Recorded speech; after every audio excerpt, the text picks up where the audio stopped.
Cool. Hello, people. Hey. What's going on? This feels weird, you know. I'm not going to lie. Yeah, we are the wrong way round. We are the wrong way round. Let us know, though, if you can hear us correctly, because you guys didn't tell us last time that we were cackling all over the place. Actually, let us know. Wait. There we go. Remote. There it is. So there we go. Professional. It's going to be a long live. It's going to be a long live. Yes. Anyway, we are live. Welcome back to For Heaven's Sake, it's Friday night. My name is Nii and Nana Evans. I'm Nana Evans. And we are going to wind down with you for the week. Yes. Yeah? Yeah. We've got producer man Damien pressing the buttons for the cameras. Big up Damien, DJP. But also we have a very special guest. He is the fawn in... No, I'm going to be nice. Exactly. You have to be nice. I have to be nice. You're not paying me, so you have to be nice. We have... This hurts to... Do it. And do it well. Do it properly. This evening, we have a very special guest. You may know him from Dick and Dom in the Bungalow, Kiss FM Breakfast Show, Radio 1 Live Lounge. I started with Dick and Dom there. I took it there. And more recently, you might recognize him from the jungle. Ladies and gentlemen, it's my friend, our family, Melvin Odoom. Hello, guys. That wasn't bad from you. Nana, you're perfect. Oh. Yeah, you're always perfect. Is this how we're starting? Essentially, yeah. All right, so just as long as I know the level. This is kind of the barometer for the rest of the whole show. Okay, cool. Yeah. People don't know our dynamic, do they? No. What is our dynamic? Tell me, what is our dynamic? It's a love-hate relationship. Who you love me. Oh dear, yes. How are you, Mel? Yeah, I'm good. I'm blessed. You know, it's weird. Like, I was thinking about this earlier on, right? This week I've seen you twice, 2 days in a row. Lucky you. Yeah. But before, and it felt weird because it was like, right, I'm seeing Melvin like 2 days in a row. Yeah. But there was one point in life where I would see you every single day. There was one point in life where you would probably be the first person I saw when I wake up. Pause. At uni, yeah. It would be all the time. Yeah. Then even after uni, I'll come to your apartment and use your free internet. It wasn't free. It cost money, Mel. It was free for me. You still haven't paid us back. Yes. You owe us. Because you paid us a lot. Nah, yeah, you're right. I've done a few things over the years. You've literally done plenty. All right. You've done things. Nana called you out earlier on that, before I started listing stuff. Nana's not going to let me get away with nothing. Yeah, that's why she's here. I can feel it. But anyway, thank you for being here. No, thank you for having me, man. It's appreciated. We are live on, and you know what? Today also feels quite special. So obviously, for those of you watching, you've been watching us go live on the Meant to Excel digital channel, and we spoke about it a while ago. Formerly the Meant to Excel digital channel. How about you let me finish what I'm saying? How about that? You was gonna how about that? Go on. Yeah. No, say how about that again. How about that? So you guys have been watching us on the Meant to Excel digital channel, and today it feels quite poignant that this is the first live that we've done under the new name of For Heaven's Sake. But we are also going to be talking about Meant to Excel and the history and where we come from and all of those things there as well. So it's going to be a fun live, man. It's going to be a fun live. I'm just checking all the channels. Okay, cool. We are live on Instagram. Well done, DJP. Listen, our apprentice. You can't call him that. He'll get angry. No, he'll get angry with you and squeeze your lip. Oh, yeah. That's true, yeah. But no, big up D, because D is doing a blinding job. I appreciate you and love you. What we like to do to get started, just to, you know what I mean, is have a little game. Okay. So last time with Natski, we had concentration. Do you remember that? What's that again? Okay, so Nana, you're going to have to do the rhythm again because I forgot. Okay, we're doing concentration. Yeah. Oh, yeah. It's like a memory thing. Yeah. What's it? Concentration. Let's begin. What's the categories? Okay, all right. So let's get the rhythm first. Okay. I've struggled with the rhythm. Concentration. Let me put this down. This guy. Sorry. I get quite competitive. I apologize. Okay. Yeah. Right. Yeah. Okay. So what? Rhythm. Concentration. Concentration, that's begin. Keeping rhythm to Right, the beat. okay, cool. So the subject is going to be food. And then you just go round with a different food. So we'll go that's quite broad. Ghanaian food. Oh, wow. Oh, Okay, then you made it niche. Yeah. African Caribbean food. African Caribbean food. Okay. All right. So order I've is been doing it in myself. alphabetical. Alphabetical? No. I failed that one. You went from really easy to super hard. All right. So order me, Nana, you. Yeah. Right. African Caribbean food. Okay. All right. Let's go. So Nana, then me, Nana, you. Oh, okay, cool. So me, Nana, you. It's like a brand new name. Me, Nana, you. That is blatantly someone's name. Okay. All right. Right. Concentration. Concentration, that's begin. Keeping rhythm to the beat. Starting with Caribbean food and African food. Rice and peas. Jollof rice. Dumplings. Turkey goat. What? What did you say? Literally nothing. I meant to say like wache or something. Wache. All right, I'm out. That was it. This is gonna be a real quick game. All right, cool. Concentration. You're gonna have to do things. I don't know. Keeping rhythm to the beat. Banku. Coleslaw. Tilapia. Curry goat. Fish. Jerk chicken. Jerk goat. Curry goat. Curry mutton. Oh, no! You've missed it. I cannot believe you even won. I can't believe it. I feel like I said curry goat twice as well. I heard a jerk goat. Has anybody ever had jerk goat before? Jerk You goat. can jerk everything, to be fair. Jerk potato. Ask Jamie Oliver. He'll do it. Jerk rice. Jerk tofu. Yeah. No, jerk tofu. Jerk tofu's a thing. You can do a thing. You can jerk. See, yeah. It's Well really done. disgusting. Someone was in the chat saying hello to Melvin. Who's that? Hello? Yvonne. Hi, Yvonne. Hi, Yvonne. Hello, Yvonne. Thank you for... Yvonne joined us almost every day when we were going live after the jump. Oh, yeah. Big up, Yeah. Yvonne. Yeah. Thank you very much. She is definitely one of the loyal faithful. Where are you from, Yvonne? Yvonne, She let us know. can't hear you. Oh. You're not at work. This isn't... This Oh, yeah. one. We don't have the caller on the line. That was going on like it was hidden or something. The Like. thing is, we actually have the... You're giving me an idea now. Go on. Because we We can do a calling. Next time we'll do a calling. You can do a calling, yeah? Next time we'll do a calling. Okay. But yeah, Yvonne is from the ends. From your end. That was her response. Her response was end. Oh, she just said the ends. Yeah. She don't want to actually You know can't be the giving location. people's deets on the big old internet like Is that. Yvonne even your name? It is her name. No, South London. When you come up with the ends as your area, I don't trust anything else. But to be fair, she just come up and said South London, so that Okay. explains everything.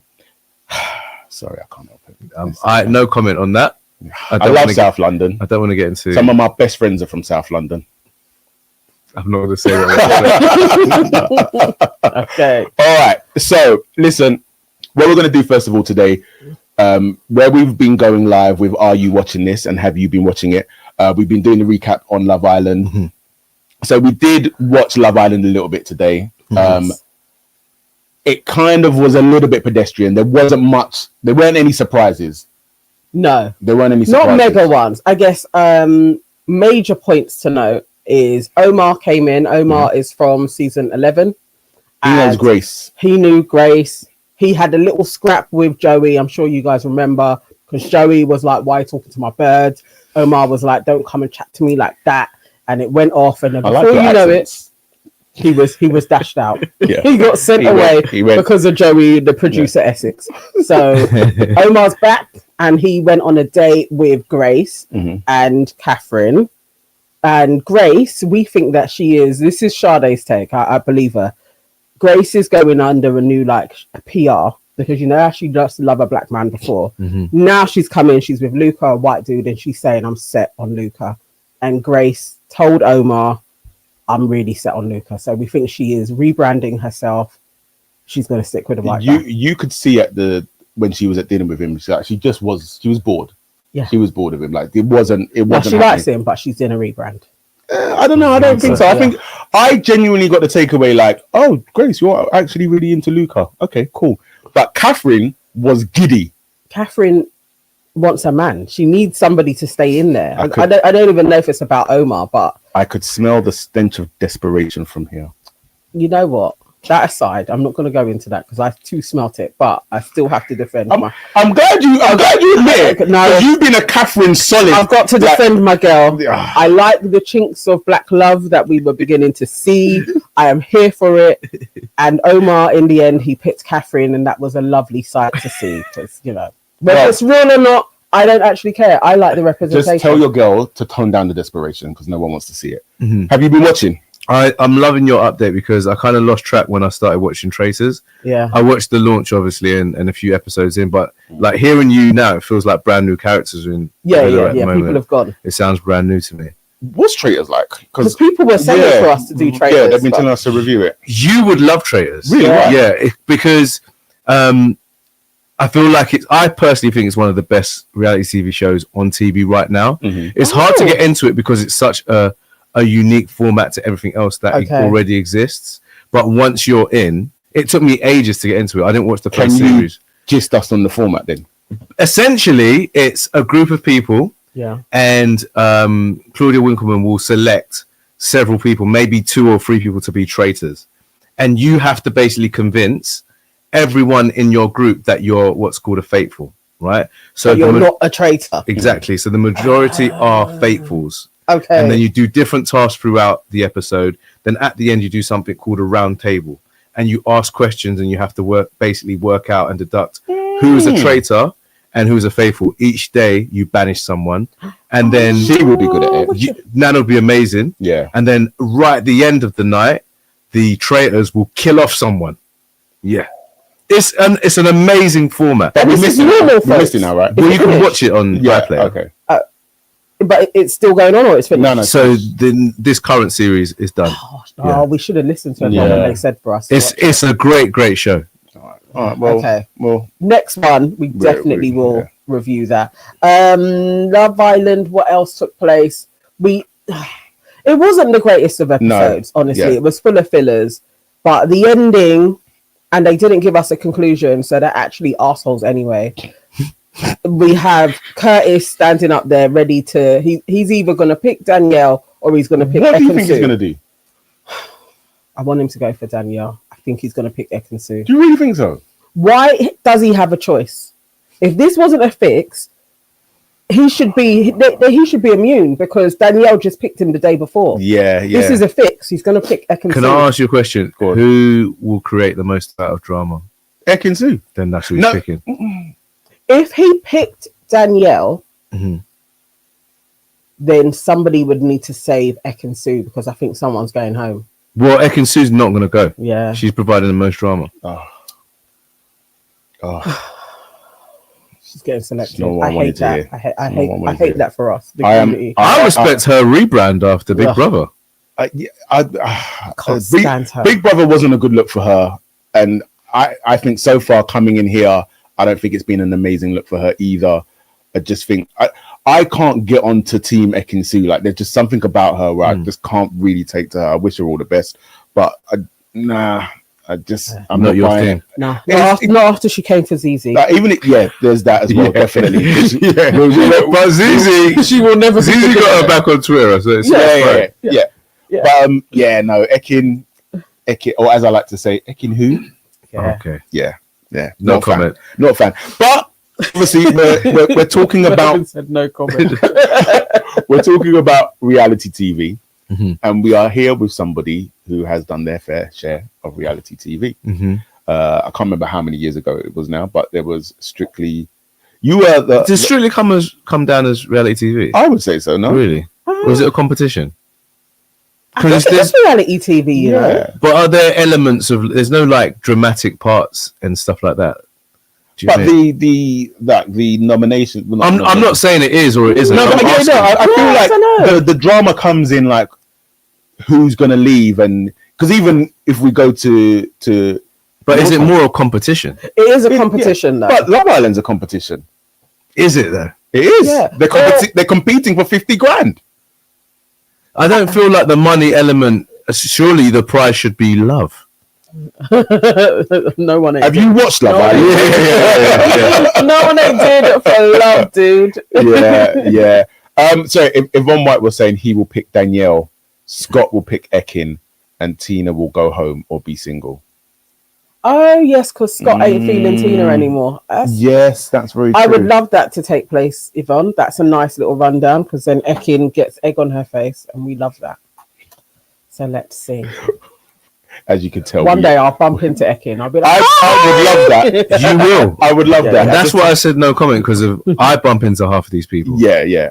You bump into them in their DMs as well. No, I don't. his face. Didn't think I was going to. No. Can we get the daggers, please? Can we get the daggers? Sorry, Mel, I didn't mean that. Thank you. Anyway, I'm going to come back again. Anyway, I might leave now. I'm still trying to get him onto aunties. Like we've got to. One at a time. He's live now. Corner him. He's been cornered by everybody. Yeah, she's asked me a million times. Yeah. And so what's gonna come I on? will do it eventually. Yeah. What do you mean eventually? I will do it. Nothing's going to happen to you. Everybody said they'll be on their best behavior. They're not going to ask you any dodgy questions. We're just going to chat. All right. Obviously, I don't believe you. But anyway, as I was saying, you was on Strictly, did the main show. Yeah. And then you came back at Christmas. Yeah. Won it. And more recently, you were in the jungle. Yeah. Let's talk about it. What do you want to know? All right, let's go from the start, like in terms of going in there. What was your mindset? Because obviously we had conversations about what we felt you should be doing when you go into the jungle, and we were kind of, you tell me if Well, I want to ask you a question. Go on. So for people watching, you guys came to the house, and you sat with me, and you almost gave me like a motivational speech, and the boys came over and they prayed with me, and to be honest, I was completely unprepared. I would say me and Danny were the last people to be added to the lineup. Okay. So we knew 2 weeks before, right. and whereas someone like Oti, she knew like pretty much summertime. Okay. I believe it was the same for like people like GK as well. So all I was thinking was I need to sort stuff out before I leave. Little things like who's going to be in the house while I'm there, what's happening with work. I didn't, things like buying clothes was like the last thing on my list, which is why I end up on the beach and brown trousers. Do you know what I mean? Because I was just so unprepared. God. But I knew it was a massive opportunity, and it was a once in a lifetime thing, and I didn't really have time to think about it. So I was just unprepared, but I knew it was a big deal. Do you think if you so let's say you had been approached in the summer like OT? I don't think it would have been a good thing for me. No, I had longer time. Yeah, I couldn't sleep before. Yeah. Oh, really? Yeah, I couldn't sleep. I'd wake up at like 4 a.m. I can imagine. because I was just overthinking everything. Yeah. Let's go back to the beach. Yeah. Really though, by the loafers, what happened? Okay. By the way, I said brown trousers. It was actually a burnt orange. Yeah, it was. I was going to say it was a burnt orange outfit. Beautiful with tan. Everything was burnt orange. Like you were matching. with tan loafers. Yeah. Though. Yeah. That is called tan. So what you say? So do you want to know how that happened? Yeah. So when I've watched the show in previous years, Right. I swear they go to like mansions or like a hotel, and they pull up in like limousines, and then they all like have drinks, and they're all like la la la la, and then they get changed, right? Oh, that's what you thought. That's what in my mind. Generally, when they do the show, they meet up in a nice setting in nice clothing, and then change into something like. Then they have to go to the top of like a hotel and then stand You're on. not wrong. Do you know what I'm saying? Do you know what I'm saying? Yeah. No, the only one that I can remember was when They do that. Babatunde and Charlie White did it, and I swear they started off in the helicopters. From Did when they? we was watching. Yeah. I think. I can't remember that. But I feel like Yvonne watches it usually. Yvonne, is that correct? of one, is it right? All I know is in my memory, people turn up in nice clothing and then they change into like something. you all meet together. You I meet feel in a like I've nice seen setting, that. like it's by a pool somewhere, and then Well, you they did, change. because the other half did. Yeah, which they did, but they I suppose they was half prepared because they probably knew They were still in. they were going to be a bit of doing something, a helicopter thing. So in my mind, I was like, this is the first a lot of people are going to see of me.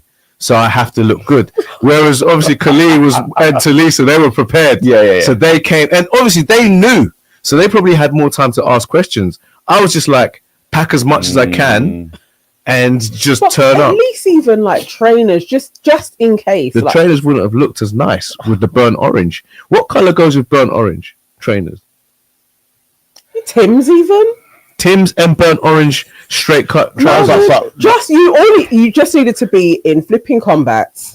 You see, Alan had the right idea. That's all you needed to do. Look, he looked all right. I'm not disputing it. They knew what they were doing, but I explained to you. I literally just said I wasn't prepared, and you're still telling me off.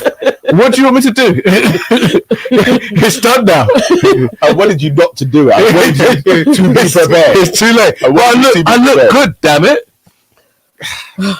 And how did that work out for you? Well, I thought you was getting attacked by the creepy crawlies from the jump because you was in burnt orange. You know what was making me laugh? Yeah, like even that thing of when you flew, like you spattered away the fly. You know who the first person I thought of? Ricky. Oh, mate. When I came out, it was one of the first things he said. I think and the thing is, I could imagine him laughing at that. No, he was cackling. Yeah. He filmed himself. He was cackling, and then he around it. So I knew. Field day. But I feel like a lot of people when I came out, the people that know me, were upset that I wasn't as scared. Yeah. You felt you held it down. You trucked up a bit. Yeah. Because I thought you were gonna freak out at everything, and you were so calm. And it's like, who is this dude? So when you're going nuts over a spider anywhere else, so you're just playing. So I think compared to other people, I had time to acclimatize to everything because you get there day one and the noises are something else. Oh wow! When you go to bed, you hear and you're like, what is that you're hearing? Is it not even comparable to Ghana? No, because of you're proper outside, and there's a creek which is like basically running water right next to you, and it's really really loud. Before like as sunset comes, there's this I think it must be crickets, and they all kind of accumulate by the trees. So it's a loud noise. Like you almost have to speak up to hear yourself. Really? It's so loud, and then it gets a bit quiet again. But then there's these just kind of like different sounds that you hear. So first night, and also I use the toilet all the time when I sleep. So first night they give you these little lanterns. I'm like, this is bait. And so you can't really sleep. And going to the toilet, there's these frogs, there's big frogs jumping in front of you on the way to the dunny. Oh no way. They're not close to you, and you just other things you don't hear, but you don't see, but you just hear. So you're scared for the first few days, but when you get to day 4, it becomes exhausting to be scared. Okay, fair. All right, because you're constantly like, so it just gets exhausted. And then people like Alan and Danny love showing you the scary stuff. They go to the dunny. Oh, there's a huntsman spider in the dunny. Well, I don't want to know that. So I used to just do my thing, and then come out. So I just got used to being in that environment. So by the time I started doing my trials and challenges, obviously it's horrible. But I'm hungry now. So I'm just trying to get through it so that I can eat. So, and then me and Oti, I would say we got a little bit lucky with our one, because although we had snakes, eels, spiders, yabbies, crabs, all this stuff, we were able to do our thing with our eyes closed. Okay. So because of our eyes were closed, I was like, I can hear stuff going on, but as long as I can't see it, I can get through it. But the feeling of the big spider on your head, but I can't see it. What did it feel like? It just I can only describe it as just loads of different things. And I was like, I know, because I could hear Alan and Dex saying stuff. But all I was thinking was just get through it, because the quicker I do this, the quicker I'm out. And I don't know if you saw it on the TV, but when we came out, I mean, Otis screamed. She saw everything, and I was just kind of like looking like, wow, were we Otis just in that kind of primal? It was wild. It was wild, and all of us were secretly scared. But I just don't know how you did it. At the same time, if you show you're scared, then you end up doing it more. So you have to hold it down. Well, Dean found that out. Dean found that the hard way. I have to say, like, obviously, with all of us, we do our banter back and forth and whatnot have you, and we've all got our one-liners.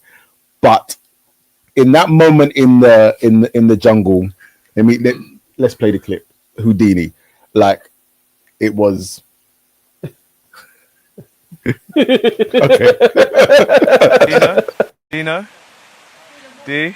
Go on, mate. Should we carry on? And then you can have the whole day to yourself. You can do exercise. Right, okay. Whatever you want. Would you like that bucket or that one? I'll do the light bucket. All right, let's go. I'm going to do the dunny.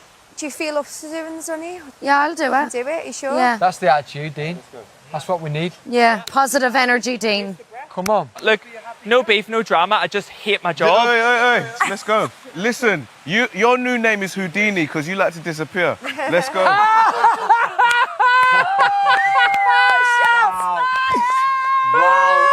And he just walked off as well. Shut up, Dean, and get on with it, because we've been doing this for days now. This is our life. Just get on with it. I've had enough. Everyone can die of thirst. Come on, Houdini. Let's go. It's funny, actually. Monica's watching, but to me, she is Monica's twin. Yeah. They could be sisters. They are alike, actually. They look so much alike.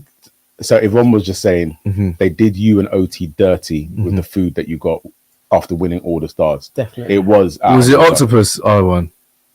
Yeah. Yeah, you got some rubbery. It was. There was no meat. There was no meat. Yeah, you got all the stars. Yeah. And you were the first ones to get all the stars. Yeah. So you're thinking, okay, this is going to be banquet time. I remember. You guys got the shittest meat. I remember kicking off about that. Oh, really? Fair. I kicked off, but I kicked off a lot about the food. So there was a day. No surprise. GK, I think it was the first time she got loads of stars. I think she got 8 stars for us or something like that. Yeah. And so she came back, but we had that mad storm. Yeah. And so they gave us crocodile, which is actually smells delicious. Oh, really? It's almost like a chickeny type texture. Okay. Crocodile? Yeah. Would you say that was the best meat that you had? No, kangaroo's number one. Oh, really? What's kangaroo like? Kangaroo is almost like a beefy type thing. Yeah, like beef. Okay. Yeah, it's Okay, like okay. beef. And it's delicious. Really? Kangaroo, we used to have kangaroo burgers. So when we did the junkyard buffet, Yeah. kangaroo burgers, delicious. Oh, wow. It's mad what's tasty in there when you've got no seasoning. I can imagine kangaroo would be okay though. Basically, but crocodile's interesting. 'Cause Crocodile's almost like a cross between fish and chicken. The texture of it, it's really I guess weird. that kind of makes sense. It's really weird. But what I'm saying is, we had a mad storm, and so we couldn't finish cooking it because it would have Too been wet. would have been unhealthy. Right. It would have been like because it's light chicken. So Yeah. imagine cooking chicken, then leaving it, then coming back. Oh, no. Yeah, Okay. It would be unhealthy. Yeah. So they gave us like a backup protein, like tofu. Oh, So I went back not to the comparable. Bush Telegraph and I was like, "What's going on?" Yeah. Like, GK just got us loads of stars, Yeah. and we're eating tofu. So like, I kicked off a lot about the food. Did they give you something else? Yeah, we had the tofu protein. Yeah, but that's not comparable. Like, It's not, but I think they didn't because all the food we have is like top notch. Although it sounds weird, but like the crocodile, the kangaroo, it's amazing protein. It's like the best, freshest food. So there's probably not a lot going. So the stuff that we had is probably all that they could find at that time. Bloody hell. Yeah. Oh my God. No, Yeah. but you guys were done over though, for real, Yvonne. That is true. Yeah, I was upset. I remember not eating a lot of the octopus, Yeah. but some people Well, love. everybody said it was rubbery. Well, a few people was like it was tasty. But you got to remember, if you used to go to the West End now, Yeah. Mayfair, and have the same thing, it would be amazing. Yeah. But we're cooking it yeah. on a fire. Yeah. To be fair, the way you described it, I was like, I feel compelled to be like, let me go and search out a restaurant that is serving crocodile There- or kangaroo. Like, and eat it Well, like there that. used to be a place in Camden that did stuff like that. yes. Shaka Zulu. Is that close? Oh yeah, for real. I can't remember. I don't know if it's still open, but they used to do like weird things like I remember that. they used to have kangaroo. In Even walkabout on the embankment. Remember that? there. They had kangaroo Yeah, burger. Yeah. Yeah. Yeah. But kangaroos is nice. Very nice. Give it a go. So going back to your time in there, obviously there was like another really pinnacle moment, and I was talking about this the other day of like how it affected us kind of watching it. So obviously you've been on TV, on radio for, forever. So, and we joke about how a lot of the time, like, oh, Melvin's on the TV or whatever. It's not really a thing anymore, sort of thing. Yeah. But that said, you going into the jungle, it really felt like a thing. Yeah, that was a big thing. Yeah. And so we've been watching the episodes every night. And I remember this particular evening, the episode started, but I needed to go to the toilet. And so we would let the boys watch the beginning half of the episode, and then let them stay up a little bit later and then go to bed. So I was going to the toilet, the boys are watching it, and I remember just walking back down into the living room and just immediately sensing something was wrong, like just from looking at their faces. Right. And so I'm just watching their faces and like, what's wrong? And I turned, and then like I can just see that you're down, and then like seeing Barry and Oti come in to comfort you and stuff like that. And it was really like, it was hard to watch. Yeah. It was hard to, we've got that clip as well. Let's I give you a hug. Yeah. I love you so much. Sorry. I'm so sorry. Got a really special bond with Melvin. He really is like my brother in here. And I hate to see him in this position, and it breaks my heart. Not having a fun time at all. And I know I can't say, oh, it's so nice in here, because it is hell. But you are doing so well, Melvin. And everyone will be proud of you. I promise you. It's okay. You're human. It's okay to feel like that. Like, it's not a 5-star retreat. We're in the jungle. I think also it's just a fatigue thing. If you try sleep, I'll do the Danny with Danny. Just rest. And remember why we're here. The thing that why you and I are pushing is because this is bigger than just you and I. Yeah. And we constantly have to remember why we're here, what we stand for, and who is watching us. Yeah. And what it means when we do well. Yeah. Okay. That's why we wake up every day. Yeah. Thanks. Stay with me for a sec. I'll stay here as long as you need. I won't go anywhere. So I've got you till the end. It still gets me. I actually haven't watched that. That's mad. Oh. Do you know what's funny? That was a tough day because for those who didn't watch the show, the night before I just didn't have a big meal, and I think everyone was kind of low on energy anyway. And then I slept in a hammock, which is the worst thing you can sleep in there. And it was raining non-stop, almost for like 3 days. And like rain That's here, what it looked like. it was torrential. Were just in the rain. It was constantly. next level, to the point where the water was coming down the steps, and it was like Alan had to build a dam to stop it from going into the fire and putting it out. It was like really, really bad rain. And so the hammock was on the side. So I would say my bed and Colleen's bed were closest to the edge. So if it's raining and it's windy, it's just going to come on you. Right, and we're in these kind of like sleeping bags, which are kind of semi-waterproof.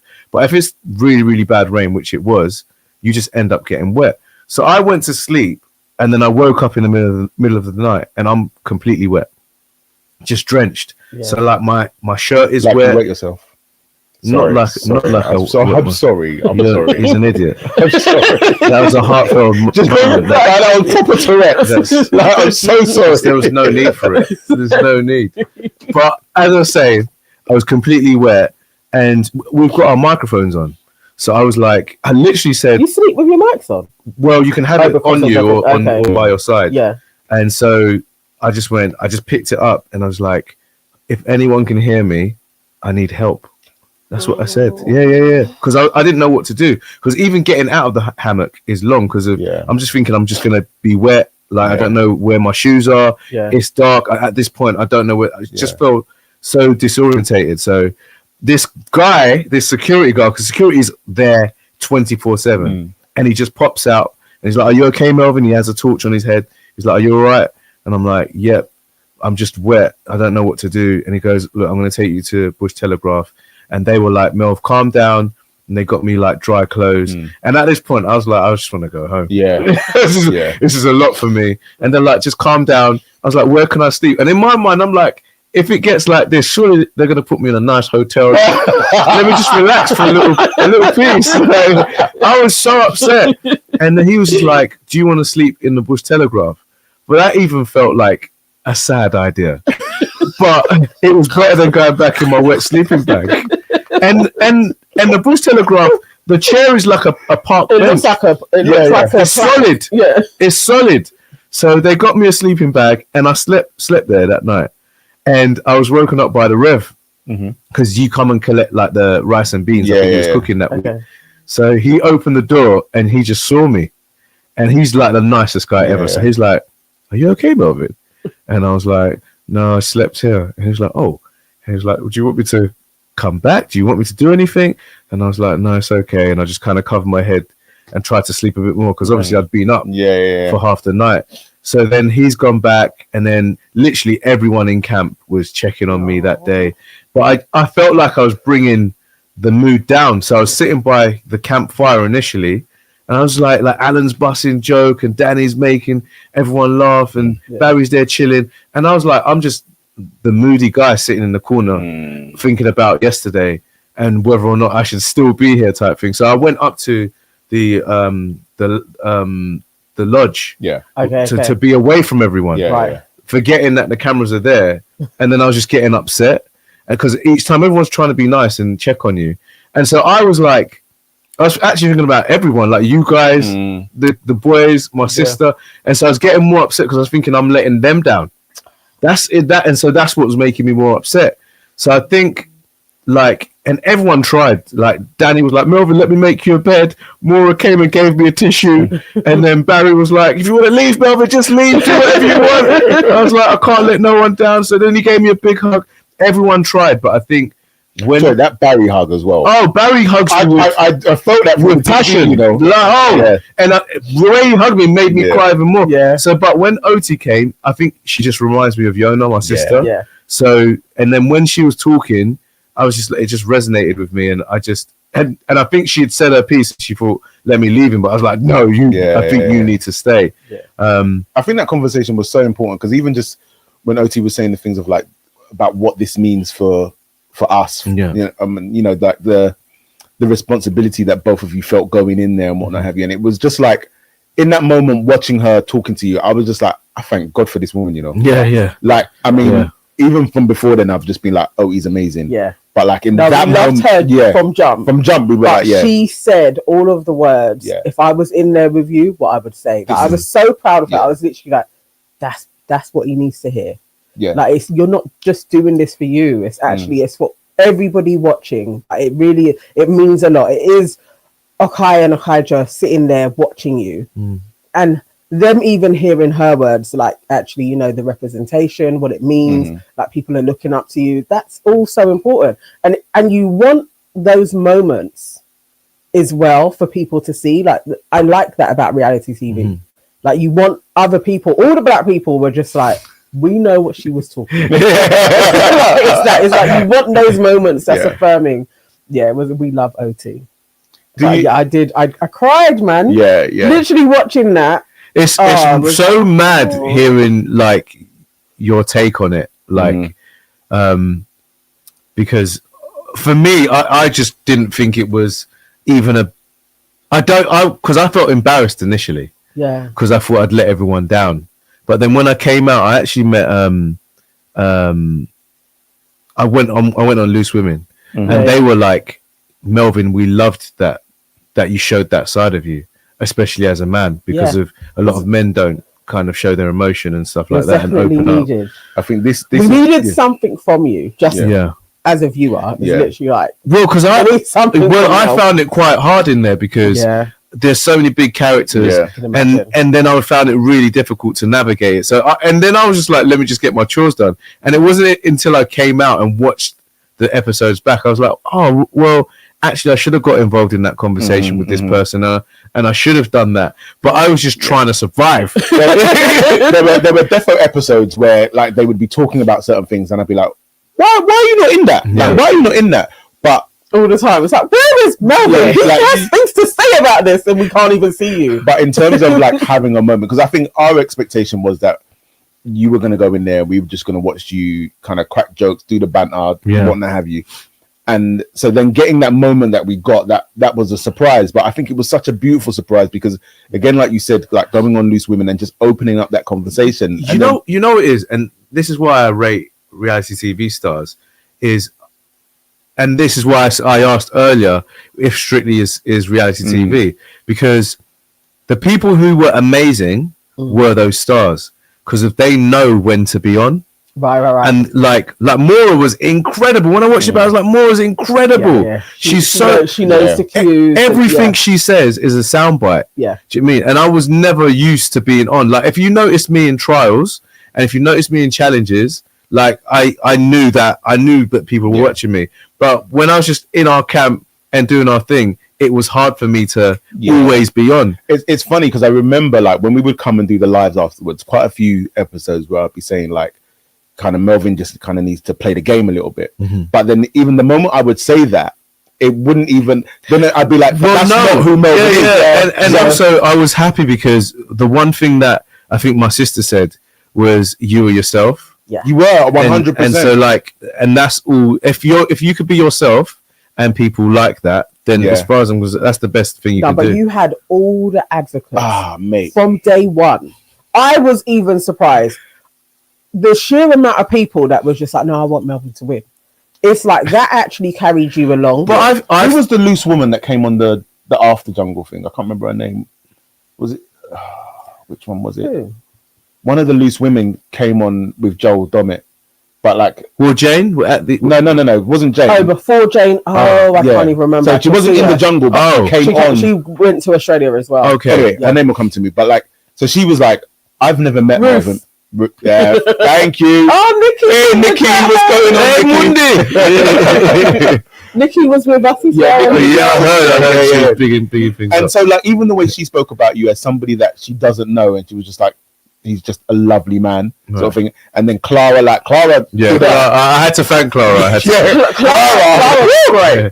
Clara and Joel. What's the and Sam? Sam was the first one. Yeah, and I think Sam set the ball rolling because obviously, as a presenter, you would think that they would be more impartial. But when he was like, I want Melvin to win, like literally it was like day 2. Yeah, those boys. Melvin's who I'm rooting for. Then it felt like everybody else then was like, yeah, it's Melvin. But I feel like for our year, everyone was a potential winner. Like everyone was amazing. Uber likable as a year. Like there was no prickly people at all. And we all thought that Jane. We thought Jane was going to be. We thought Jane, not at all. But she wasn't. Yeah. Like, but that's who everyone thought. Jane was going to have arguments. I love Jane. Talisa may have arguments. It was literally like that. Just didn't happen. No, it was funny. Even I would say, even the thing with Jane, I think like the time that she was in there, I didn't dislike her or like but I didn't necessarily feel anything to her.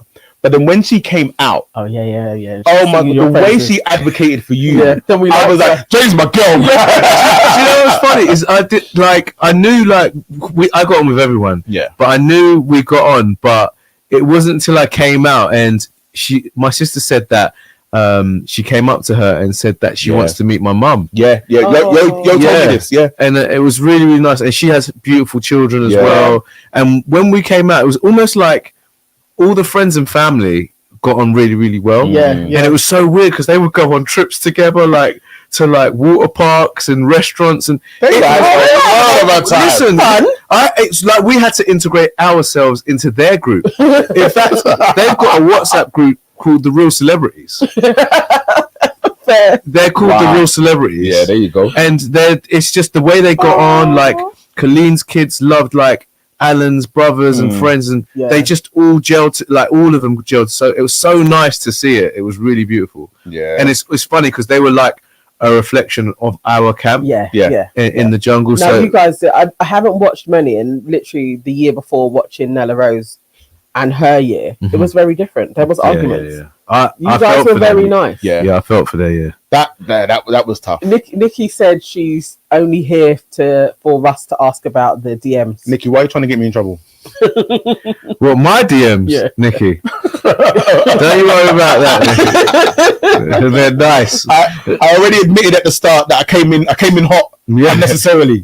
I took that. Nikki don't want to know about my DMs. She's a liar. Was there stuff going on in your DMs though? No, there's nothing going on in my DMs.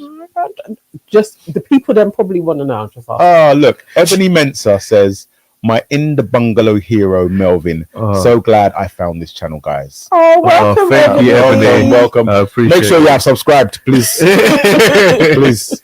We are working towards the 2,000 subscribers. We are nearly there. Please subscribe. Do you know what's funny? Is I spoke to Joel Dommett. You know his story about how he met his missus. No. So I'm sure the story is he went in the jungle, and then when he came out, his now wife was one of the people that followed him.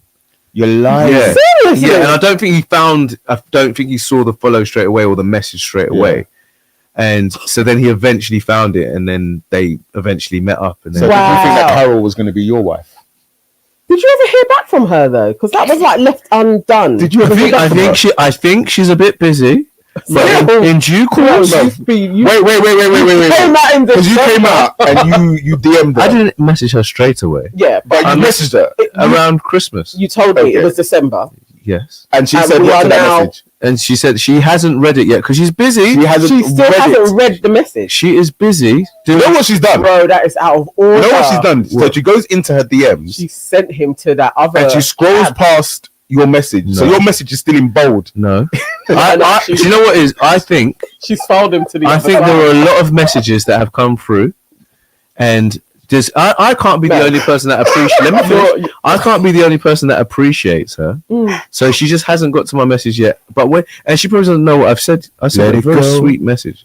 So Let once it she sees it, No, this is dark. listen. When me and Carol are together, you're not invited It's to the house, our mansion. You're not invited to ride in the helicopter. But neither are you. She hasn't even opened up your message. Mm. That's dark. Oh, mate. She's too old. After you put it on the line like that. It's out of order. I respect it, though. I respect it. I'm happy with the messages anyway. That's it. That's more than enough for me. What messages? Her voicemail messages. the messages that she sent. Melvin, thank Okay. you. Yeah, Those ones. she sent two. Yeah. Well, Well, what can you do? I think she's too old. She's missing out. yeah, she's missing out. Carol, your loss. Yes. Your loss. Melvin has liked you from time. You put it on the line. My guy put it on the line. And the least you could have done was responded to that message. At least a little date. And I just want you to know that between December and now, there have probably at least been 8-9 times that this man has cried himself to sleep. You're an idiot. Because I remember when we were in uni and he would get rejected by girls, which happened quite often. Our room was next to each other, and I would hear him cry himself to sleep. I would hear noises from your room as well, Russell.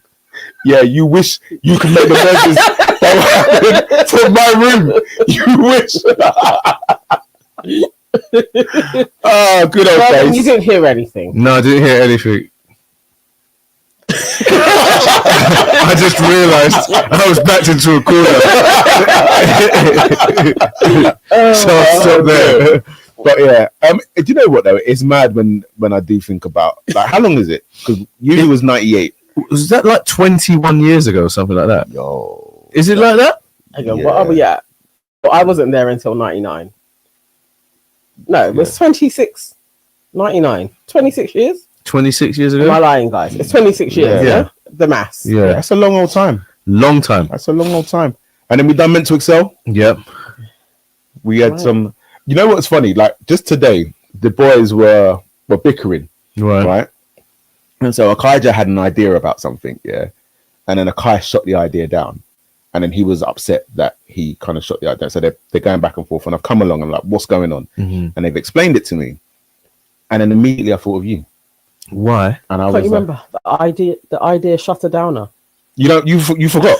Go on. So This is funny. and they miss here as well. I'm the idea shut it down. brother, Me? brother.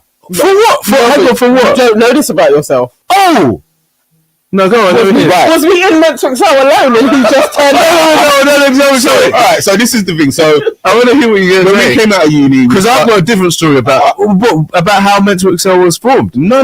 What happened in? Right, let me. Oh yeah. Let me say. All right, so So sure you need to explain what Meant to that's Excel what I'm is. about to do. But you're not letting me talk. Oh, hurry up then. Exactly. This is the thing. It's like get to the thing quickly. Wait, you finish now. So now I've got to wait for you. Right. Anyway, so when we left uni, we started up a group called Meant to Excel. We was doing parties and whatnot have you. And initially there was like a lot of us. It was like 11 or so and whatnot have you. And then eventually it whittled down to a smaller number. But when we would have meetings to discuss whatever event it was that we were doing, Melvin was generally the naysayer of the group. So we would be like, right, I've got this idea. Man was like, is that true? Like, we'd be like, right, we've got this idea. We're going to do this. We're going to go there, blah, blah, blah.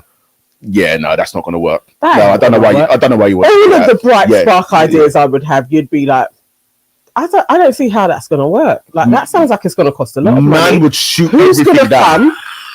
come? The thing is, I can't verify that because you know I have the worst memory. But I think you should take our word for it. But it does sound. Do you know what? I was very much a realist. So if anything felt like a realist and a pessimist aren't the same thing. No, I don't think I'm a pessimist. I think I'm a positive guy. But you lot would be like, yeah, let's get a rocket and then do a party on the moon. You'd say wild stuff that didn't feel real. Nah. If you can give me an example of an idea that I shut down, give me an example, but you can't, so shut your mouth. No, we're talking about 20 odd years ago. Maybe you're lying if it's so long ago. Maybe you're the idea shut it down. How do you know it's not Ricky? No, Ricky was always like, I'll turn up. Like, he never said anything. I can't remember what I did. If you can tell me an idea that I shut down, tell me an idea I shut down, and I bet it was a stupid idea. You know what? Most things you would say. Yeah, you said. And what was that? What is that? When we did 4 events in 1 month. Yeah, stupid idea. I think even the geek party as well. No, I would have never. I loved the geek party. Don't try that. Don't try that. How dare you? How dare you try and blacken my? You know what? I think I had the best costume that day. It's true. He loved the geek party, and let's have a look. What's going on? I'm Melvin. He's Ricky. We're here at the MentorItself.com launch party in conjunction with the Hookup, MySpace.com. It's all off and popping. It's a geek theme. It's very fresh. And nerds. Don't forget the nerds. Oh yeah, the nerds too. And the geek sheets. And the preppies. The geek sheets. And geek sheets off and popping too. And the dorks. And the dorks. Is there anyone else you missed out? Anoraks. Anoraks too. You got your props in it. Oh my. Wait. Bad things is bad. Oh, you had to go there. You had to go there. Let's have a look, head to toe. Watch the ride. And Debbie, I want to thank you for just bending down a little bit. Stand up straight for a second so the people know what we're dealing with. I don't mind this hype personally because I'm close to the, you know. So take us through your outfit because you look very geeky. Well, these are my best clothes, as you can see. And I'm a bit shy. Netflix. Yeah, direct and produce. Yeah. So that was the geek party. So you were on board with that one? Definitely. Do I not look like I'm on board? I can't see you in any outfits, brother. Bro, later on in the video you did. I don't know where I was. That whole video, it's like I'm not in any of it. You don't pop up. Like none of me and the girls are in that one. The other day we were doing the Chop House and that video came up and we literally sat here and watched it. That's so nice to see. That actually. Do you want to watch another one? Go on. Ladies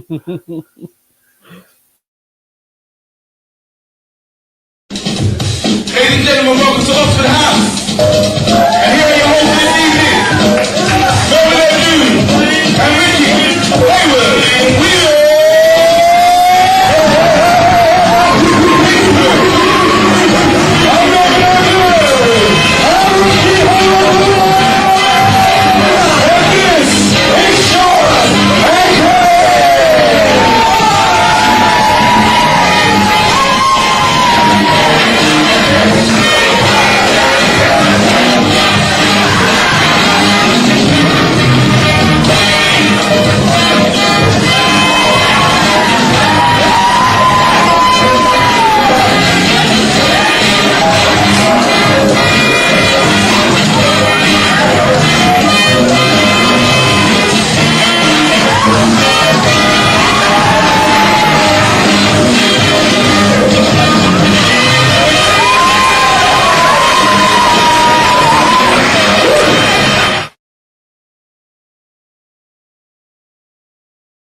If that existed now, our TikTok will be on fire.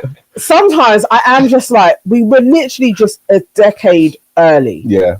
For the stuff that we were doing. It's like, I'd actually forgotten all about the game show. Mm-hmm. And that could have carried on. We could have done that as like a Can I just say, That was part of Excel month that you shut down. Yeah. I don't remember shutting it down. Yeah. But it was 4 events. But what I'm saying is like, that's too ambitious. We can't do it. But what I'm saying is, even though I may have shut down an idea, I think I just got you guys to really think about the idea. Because the bottom line is, they still happened. So you can't call me an idea crusher if they still happen. No, because what? In all fairness, got you guys to think in your ideas. I helped you. I helped develop these ideas. I'm giving you your props, and I'm still there, part of it. The man's the face of the flipping event. So shut your mouth. An idea crusher means that it doesn't happen. That's happened. There are many ideas that you crushed, because in the beginning, the Rockets of the Moon one. In the beginning, that would have been amazing. You crushed ideas, and then we realized, all right, we need to make sure that this idea. So was this the thing? Was this a narrative that you guys had behind my back? Yes. Was it just you two? Probably just us two. No, probably Damien. Damien was to your face. We used to say, I can't remember. No, actually, you're right. We used to literally say, like, when you would be like, I don't think, Melvin's gonna complain about it. The thing is, I've done that with Ricky and Charlie as well before. So I am probably that guy. So it's not a probability you are. I'm a realist. I do see it as we couldn't come into a meeting without a fruit. It needs to be thought through. Yeah, and then say it to you, because usually if it was a bit of a let's go to this venue, and I hadn't done a little bit of research, you're gonna be like, do you even know who to contact? I'm not that guy anymore. Give me an idea. I feel like it was a good thing. It's like we needed a push that person. That was what I was saying to the boys. I was just like, listen, when somebody has an idea, don't just like shoot it down. You can pick it apart, but like, let's develop it. And it may be that at the end of that, you're like, actually, this wasn't the greatest idea, or it may be actually, let's run with this. So yes, I'm giving you your props. Yeah, we had to sell. Even though you were ridiculously hard to work with, I'm giving you your props. I'll take that. I don't think he was that hard to work with. No, he was. Because he was, and I rate it. I rate it because he was so particular on one track. So he was like, if it ain't got anything to do with presenting, I don't want to know.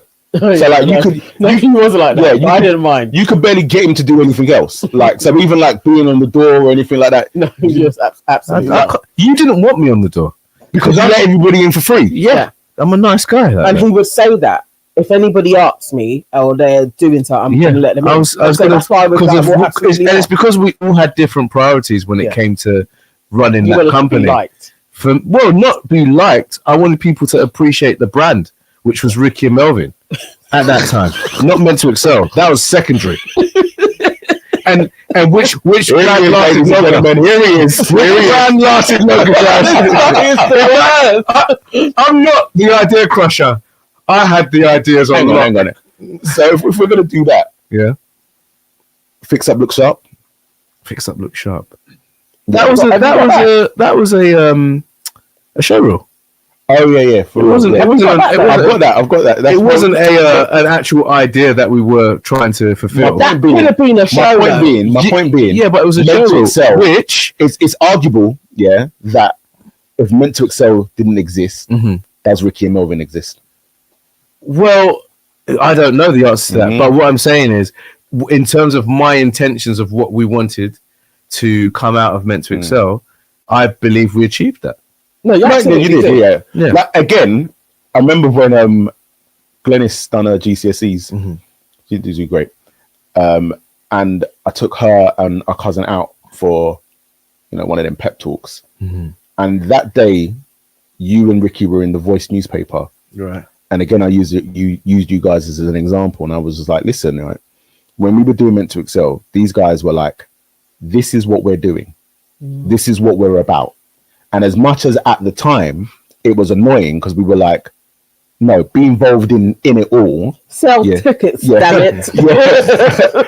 Work. Okay. It was, but you can't do anything but respect it because if somebody is like, this is my goal, this is my vision, this is what I'm working towards. And so again, it was like you were used as another example. So you tipped it.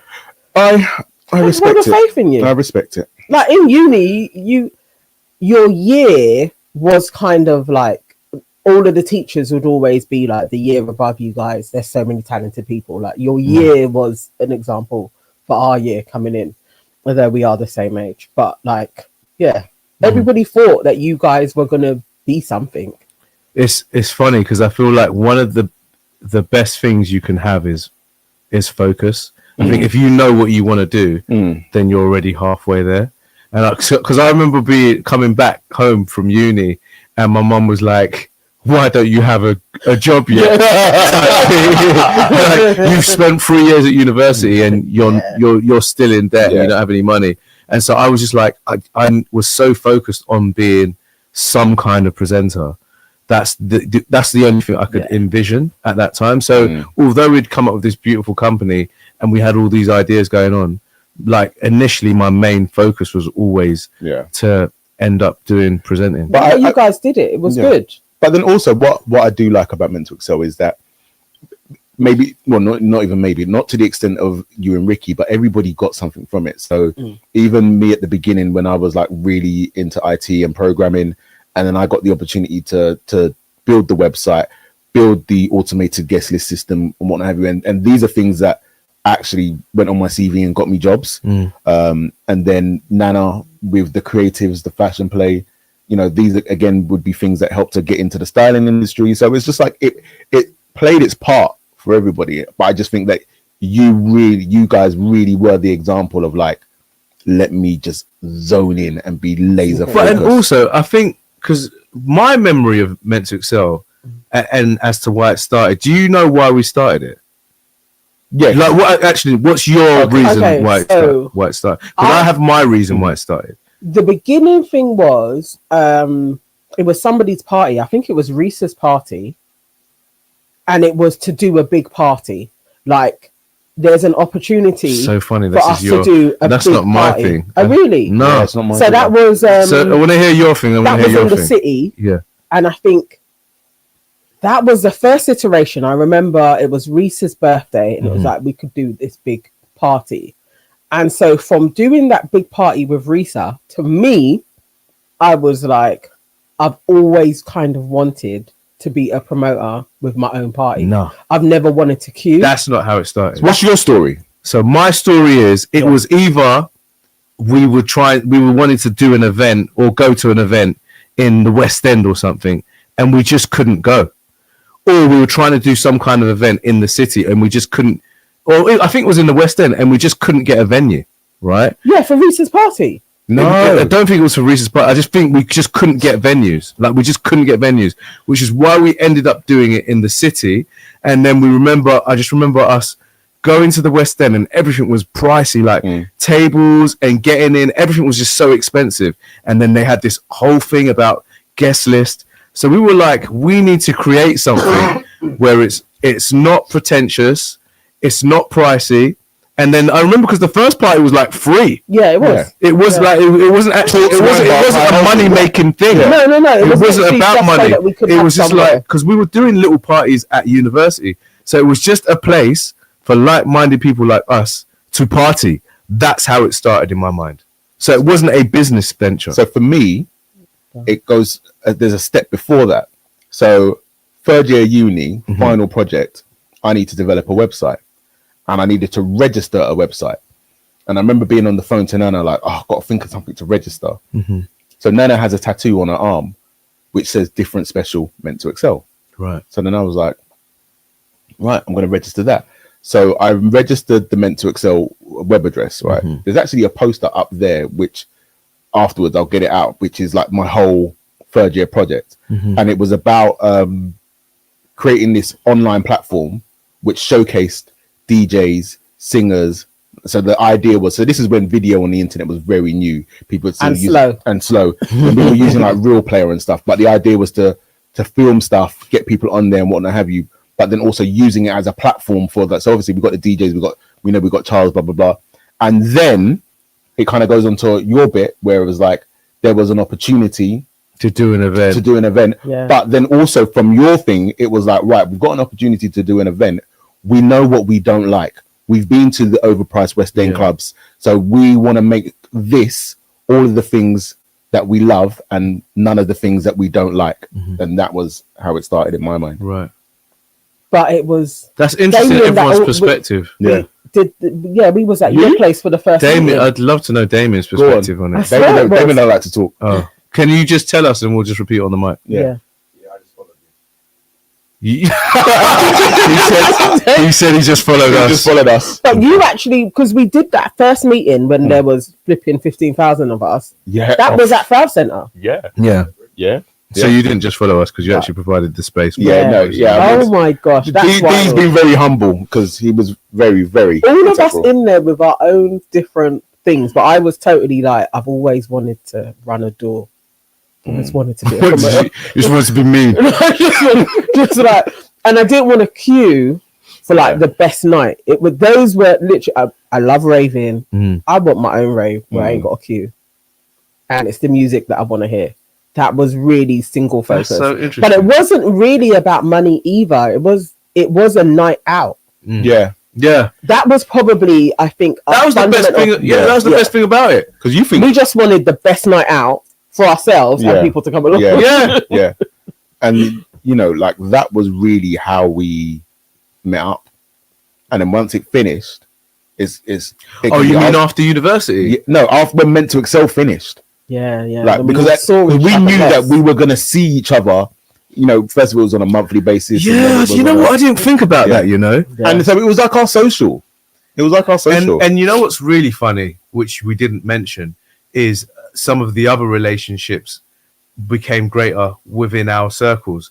So obviously you lot became close to my boy Josiah, and then my cousin Joseph. Then we got even closer with your girls. Yeah. Although we were already close at university, but we got even closer. People like Andrew, people like Yannick, your brothers, his friends. So the network became. So it's not even just us. Do you know what was even Everyone funnier? collectively got to see each other When we met Joseph and Risa.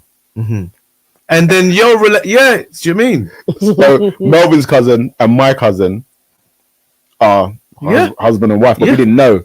And I remember like I'm just following you to like you're like come to my cousin's party. He's doing a surprise party for his girl, and turns out his girl was my cousin. Yeah, which that was a hilarious moment because it was that moment with me and Risa looking at each other, and Joseph is like, "How old are you?" But it was all. That's made me feel quite sad now. Why? Because you're right. It wasn't just about the party. It also meant by default we would always see each other. Yeah. I didn't think about that. Definitely going through our 20s, me and the girls would always say that. It's like if it wasn't for Meant to Excel, we're going to see each other less. Yeah. And especially when we cut down from a monthly and we went to quarterly, then it really was like, well, at least we've all seen each other every quarter. Like it got like that. Then when it stopped, we have to make a real effort. That's true. Yeah.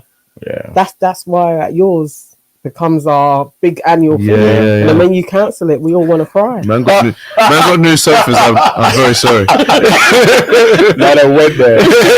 We all cry. It's sad. But also I think it's important on all of us to find more ways to you're right. spend that time with each other. So Meant to Excel isn't there, but that it's not actually an excuse, And there are other videos, guys, if you want to see on the channel. There's a whole playlist of our old Meant to Excel events as well in there. You can see the play that Black My Story that I co-wrote with this one here and another one. Tell them how that idea came about. That came about through Russell, actually. Nii, sorry, I'm forgetting. He's Russell to us now. Don't worry. One night, put some respect. He can come with his fake Africa Day. I asked you what you really wanted to do. I was like, what do you really want to do? And he was like, I really want to act. And it sat with me. It's like also had that thing of, for a time, I really wanted to act as well.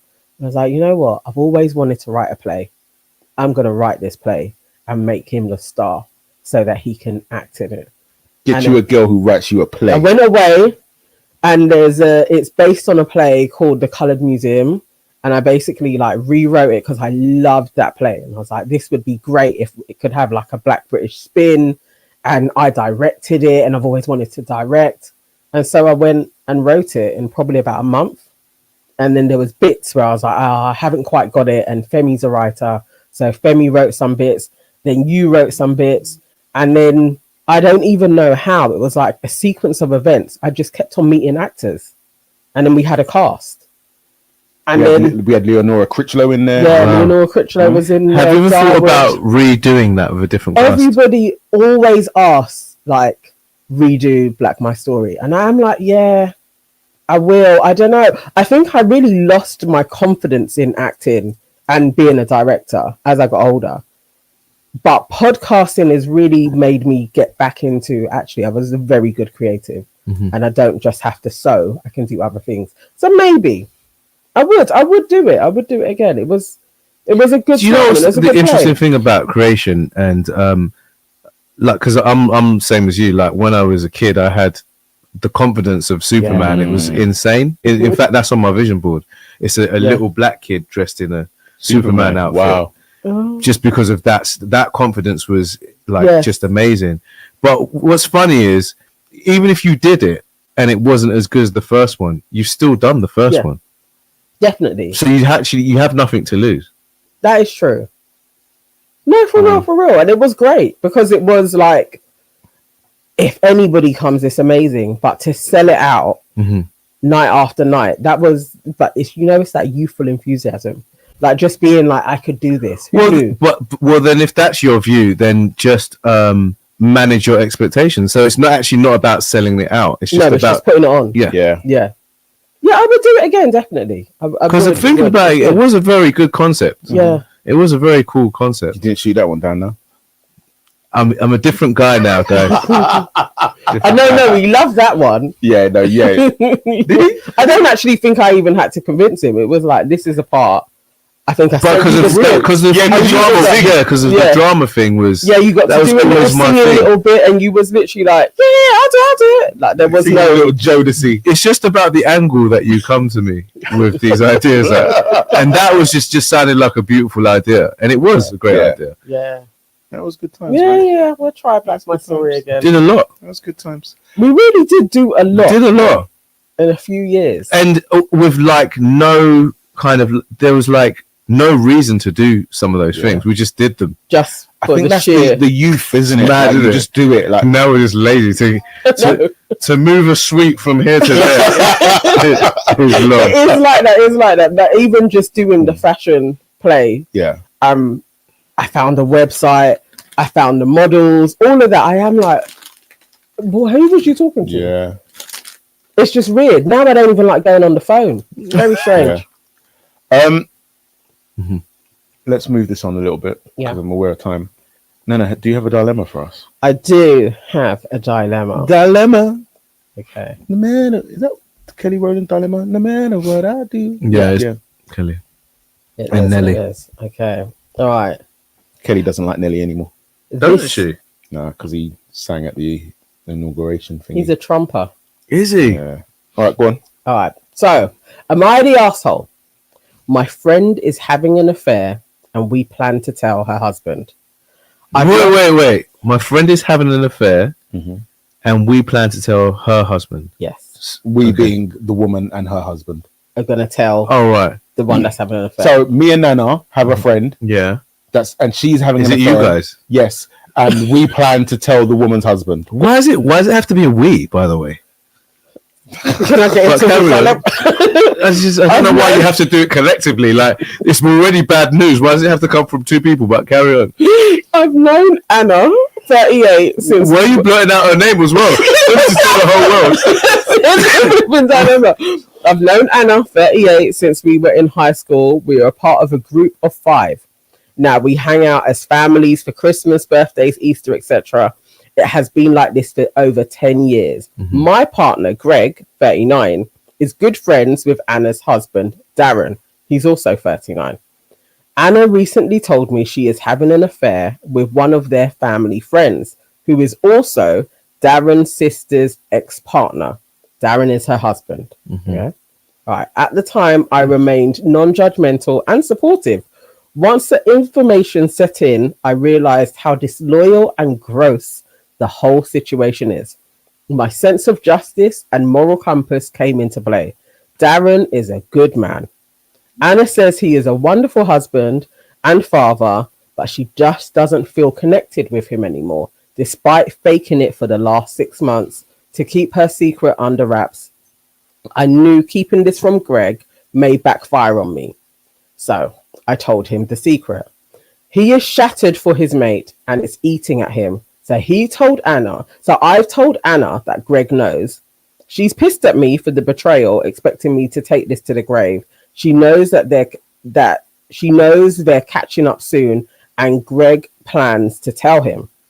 Anna has not asked for a separation because they have an overseas trip coming up in October. She told me financially she can't leave, keeping in mind she regularly gets expensive treatments like Botox and other roids to make her look her best. It's not nice. We want to tell Darren about her affair in 2 weeks. Are we the assholes? So, okay, I just want to get some stuff straight. Right. So the couple know another couple. Yeah. Right. And the person cheating is the woman in the couple. Yeah, Anna. And Anna's cheating with who? With her, let's say her husband's sister's. So it's her sister-in-law's ex. Yeah. Her sister-in-law's ex. Okay.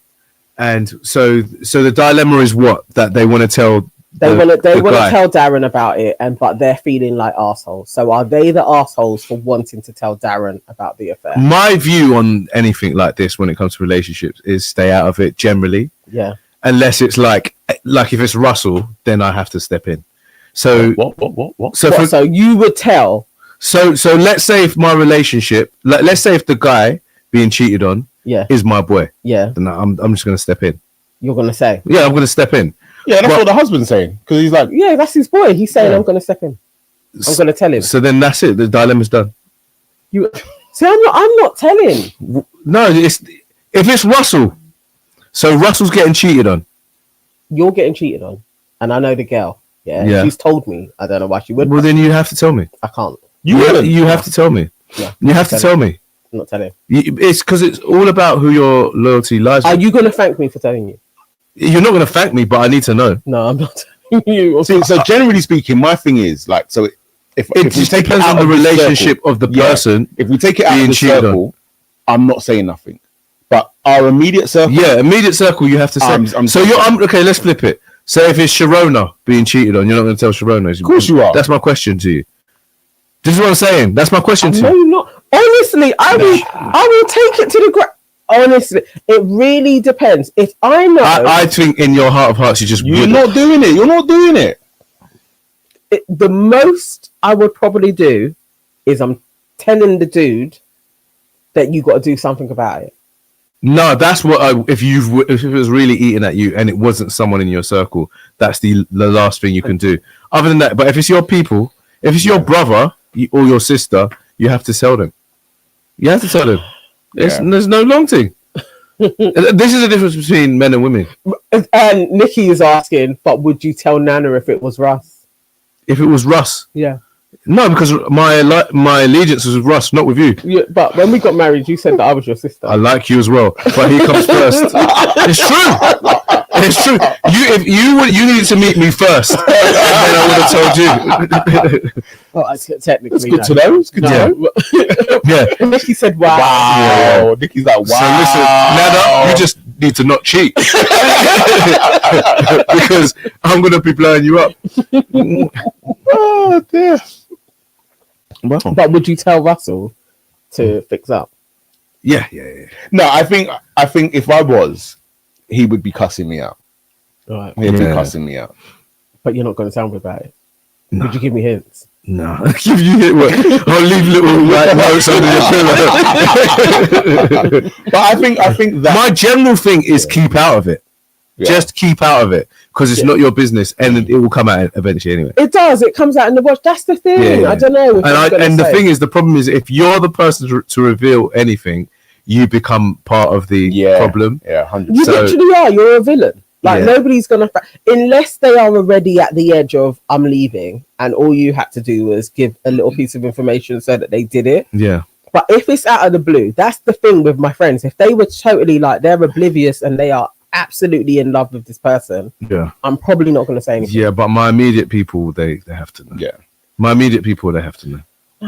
Nobody thanks the messenger. But the thing is, I say they have to know, but I wouldn't judge their actions afterwards. So, like, let's say I told Russell, and he didn't do anything, then that's his business. You're not going to still be cool with me. No, I wouldn't. I hate your guts. but my point is, I wouldn't motivate him to do whatever he does with that information is up to him. But as his boy, I've told him. But I wouldn't be like, some people are like, you need to do this, you need to break up with this person, you need to take half the house. Like, that's not what I would do. I'd just be like, bro, I've seen this. Here's the receipts. Do with it whatever you want, and that's it. Oh, but then you'd be horrible to me. Not overtly, you wouldn't know. I absolutely I'll wouldn't. just poo in your food when you come over for dinner. Can we delete that as this is live? It's live. Okay, so oh god, that'll be a headline tomorrow. Did you say that you had a dilemma earlier on when we started? No, I don't think I do. Not anything that will top that. If anybody watching has a question for Melv, put it in and we will ask him. Earlier on, when we were talking about Short and Curly, Lil Rock said that Ant and Dec teeth up the ideas. Of what? I think basically of you and Ricky doing your little dance. No, Ant and Dec are legends. They've been doing this for time. And you know what? Doing the jungle, I got to see how great they are at what they do. And do you know what it is? Like, because when when you're there as a broadcaster, you watch with a different eye. And when I was doing that, weirdly enough, when I was doing the challenge with OT, I noticed, because we were so scared of things crawling into our mouth. Oh God. Me and OT weren't speaking. I don't know if you noticed, I was humming. Because I was like, I don't want anything to go in my mouth. Spider absolutely would have done. But at the same time, I'm thinking, in my scared state, this is bad television, right? But Ant and Dec kept talking. They were describing things. They were talking about what was in there. They were saying what was going on with our hands, because of straight away they clocked that, and they clocked what was happening with us. They're amazing broadcasters. They are. What do you mean? They are. Like, I think the thing with them is like, I just find them funny. Like, so even when they do like their cheesy intro, like it's just like, it's cheesy, but they're funny, man. The funny thing is, a lot of the jokes I didn't see until I came out. And there was only one, because they don't want you to have any indication of what's going on outside. You're completely immersed. So there's only one day when we went for a group trial. I think it was actually when Mora and the Rev had to eat when they finally came out. And Dec came up to me and he went, "Have you got enough water, mate?" And then he walked off. And I was like, wonder what he... They went to town on that. But obviously, like, I didn't know what he was. And I was thinking, oh, did he see me carrying water? Like, I didn't know what he meant. And so it wasn't until I came out and I watched it and I was like, these guys, they are hilarious. It's funny because, like, at the NTAs, they always win, like, the best presenter. I just think they're so good, they should just name that award after them. And then everyone else, because they are the best, and they're gonna be the best. I think that's actually until they decide, okay, we are retiring. But if you're someone that's at the top of your game, and what you're gonna want to keep winning. Aren't they? They're not even that old. Like, they literally could be around for another 20 to 30 when you years. think of, look how long Bruce Forsyth was around. You know what I mean? So for real. That was they still got a long time ahead of them, man. Yeah, I can't see anybody getting close to them, though. No. And we've got some amazing presenters and broadcasters. I love Joel Dommett to watch. I think Davina's still incredible. I think Claudia Winkleman is sick. There's some really, really cool presenters. But young ones. There's a lot of great young people as well. Spot any of the young, or maybe would that be AJ's wicked. I think Will Best is great. There's loads of good young with Big Brother. Are they considered young? Well, to me they are. I suppose everyone's young to me. You know what? I'll tell you who's young and wicked. Harriet Rose. Okay, I don't know her. Harriet is going to be. So she does the spin-off for Masked Singer at the moment. She's going to be doing some stuff for the Brits. I think she's doing Harriet red carpet for the Brits. She's really, really funny, young, like really, really cool. Okay. What other stuff you got coming up, man? So obviously at Radio 1, and I think the next big thing next month is the house party. We're doing a sequel to the homecoming party, which we did in Soho. Well, you came early and then you left. For me, it was like it was the best party I've been to in a long time. It was the party of the year for me. Yeah. We had all of our favorite DJs there representing, and it's it's quite an immersive experience where it looks like people thought it was my house. Oh really? People thought it was my actual house. We've actually got someone actually brought me wine. OT's husband brought me wine, thinking it's my house. Oh, did it? Yeah. Oh, I love that. And they wouldn't let him bring it in. Yeah, I can imagine. He's like, but it's a house party. Yeah, I love it. And they got like actors in there and stuff playing different characters. Yeah. So there's like an old guy. There was a guy. And he pretends to own the house. It's such an amazing experience. You can go and have pizza. There's a karaoke room. There's a games room. It's just a really cool space. Karaoke room in one of the bedrooms. So it's just and we got people who are real music heads. Yeah. So when you're there, they're not just playing a random set. They're proper reading the crowd. So we're really excited about that. Like Ricky did an amazing job. He basically organised the last one because I was in the jungle. And it's run by some guys who are really, really close to Rick's. Like one of the guys is a guy called Ryan Bish, who went to school with Ricky. So he's kind of like offered us this space. And all the staff there are just really cool, and we give them ideas and stuff. So even like the flyer idea, because we were like wanted that was to a be brilliant based flyer on idea, the old school show, or the old school film House Party too. So everything's just kind of really well thought out. So that's going to be a big deal on the 16th. We got a clip of that. Let's see. House Party DJs, my brother Ricky, and all you guys are coming out on your Sunday, and vibing like a real house party should vibe each and every time. I love you guys, get home safe, and I'll see you at the next one. Yeah. All right. I will be at the next one. Yeah, we will be at the next one. Yeah, we will definitely be there. The girls all want to go as well. Aunties will be in the house. We'll all be there. Good. Yeah, I think you guys will love it. We will. Yes. Melvin, thank you. Can I go home now? No. now we do after.